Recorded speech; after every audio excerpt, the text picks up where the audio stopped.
Hey guys, I'm back. Hey guys, I'm back. It's me, Allie, and I am making a video today about a awesome horror movie. Well, I don't want to call it awesome, but you'll hear what I have to say about it. I went to go see this movie in the theaters not too long ago. It just came out in 2014. It is the movie called Devil's Due.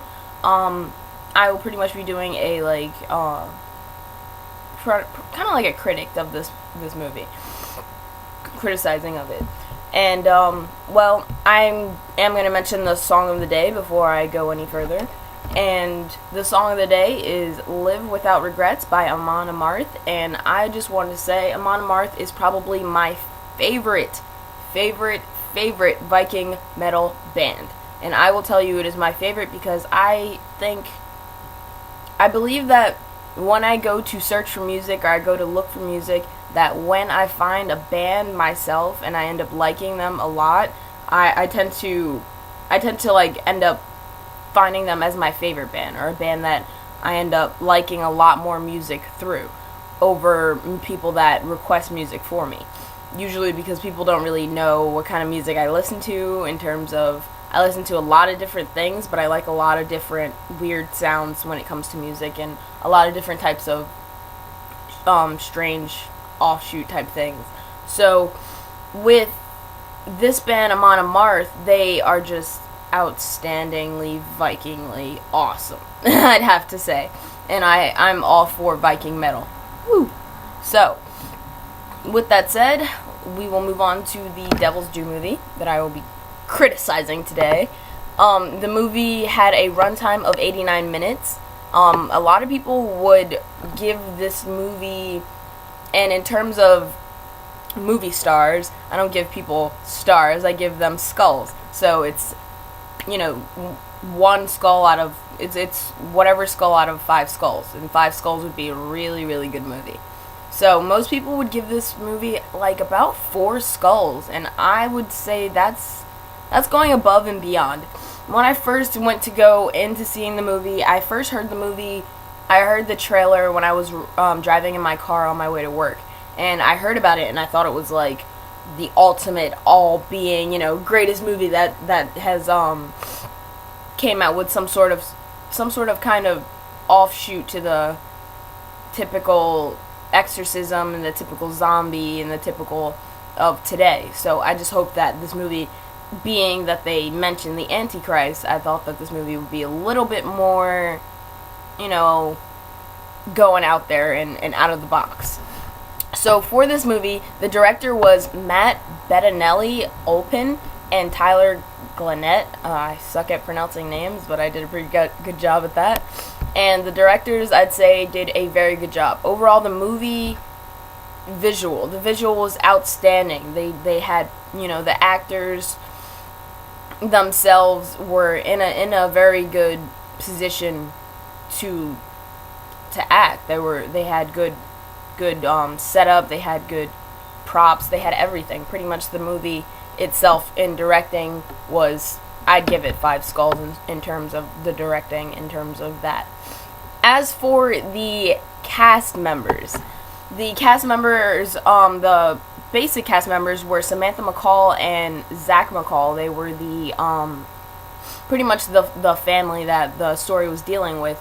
And the female Samantha McCall, Allison Miller, she, I want to say, did a pretty good job when she was possessed. Let's put it that way. If you haven't seen the movie, then I'm not going to say much about it, but you have to see the movie in order to understand. She did a very good job at being scary, at being, horror possessed type situation. But in terms of her acting, I'd give her 0 skulls. 0, yes, 0 skulls. Just because her acting was just a little offshoot. It didn't seem at all like she was into the situation half the time.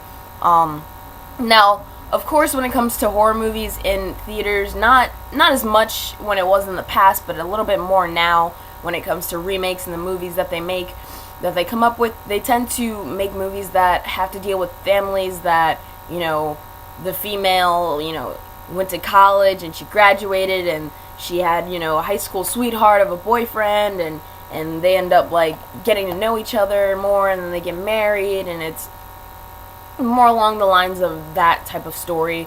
And when it comes to mainstream horror movies, the mainstream horror movies tend to deal with people that are like never dealing with the occult or never dealing with kind of the dark arts or anything. So for them to hear about the Antichrist, it's almost like the scariest thing in the whole entire world to them. But usually when you're dealing with offish people or not as mainstream type horror movies, they're not going to be dealing with people who just got done getting married and they're like, oh no, our new baby is the Antichrist. So with that said, if you're going to be part of the mainstream horror movie, you have to act a little bit more scared than the people who are, say, cabin in the woods and going for, not cabinet, you're going to a cabin in the woods type situation, and they're just a whole bunch of drunk teenagers who are like 21. Their acting probably would be a little bit more different than the mainstream type of horror movie people. So with that said, I think Allison Miller did not that well of a job, but Zach Gilford, I think he did a great job. I think he did an outstanding job, but being scared, I don't think he did a very good job. So in terms of their acting, I'd give them, 3 skulls. It was like offish. So that was that. My overall movie opinion, I just thought the movie just could have done a little bit better.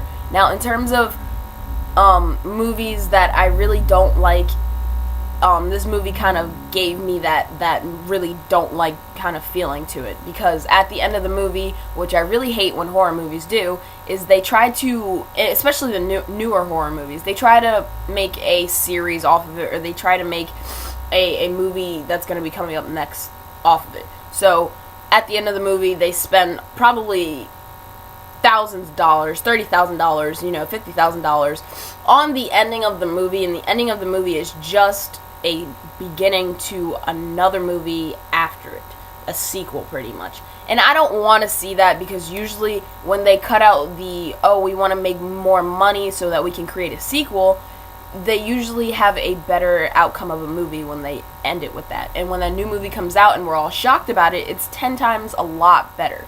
Especially, I want to give an example for, like, VHS.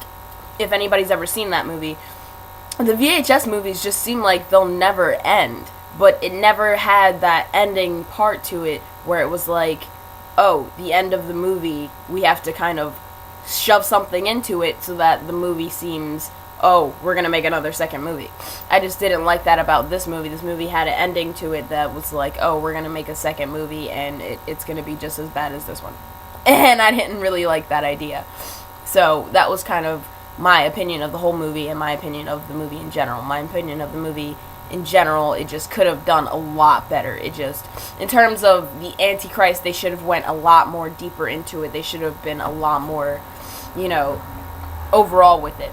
And I went to go see this movie with a friend of mine, and they told me themselves that their opinion of the movie was confused. They didn't understand the movie because in the beginning of the movie, the female goes to a palm reading, and the palm reading through the female gets told, what's her name? I always forget. Samantha McCall, the female in the movie, she ends up getting her palm read, and the person who's reading her palm tells her that she's the chosen one, tells her that she's the one who's going to be, regretting in the future. So with all of that said, it was like, she's, important. At the ending of the movie, they kind of threw it in, and they mixed things up, and it made it seem like she wasn't only the chosen one that was going to have the Antichrist. It just threw the movie off completely. After that, I think I would recommend this movie to watch. Just an example of just pretty much everything I said in terms of the ending, in terms of the actors' performances, in terms of the director's job at it. I think I would recommend this movie just to kind of watch. Not a movie you'd really, be really into, I would say. Then I have a rating that I kind of am going to be taking off of my blog, and the rating is, would you kill to go see it, would you wait till DVD, or would you maybe see it in your casket? And I'd say this movie, I'd wait till DVD. Definitely. It's not a maybe in your casket type movie because, I mean, it's definitely worth seeing, but it's not a kill to go see. So I'd say it's a wait till it comes out on DVD. Pretty much, I think that's all I want to say about that movie. And I guess my quote for the movie would have to be, I always have like a horror movie quote, and this horror movie quote would be, if you're gonna do the Antichrist, do it right. Do it right. But that's all I have to say for this movie today, and I hope you guys have a good day, and it's filled with ghoulish, awesome awesomeness. I don't know, guys. Stay ghoulish, stay brutal, stay goth, and bye.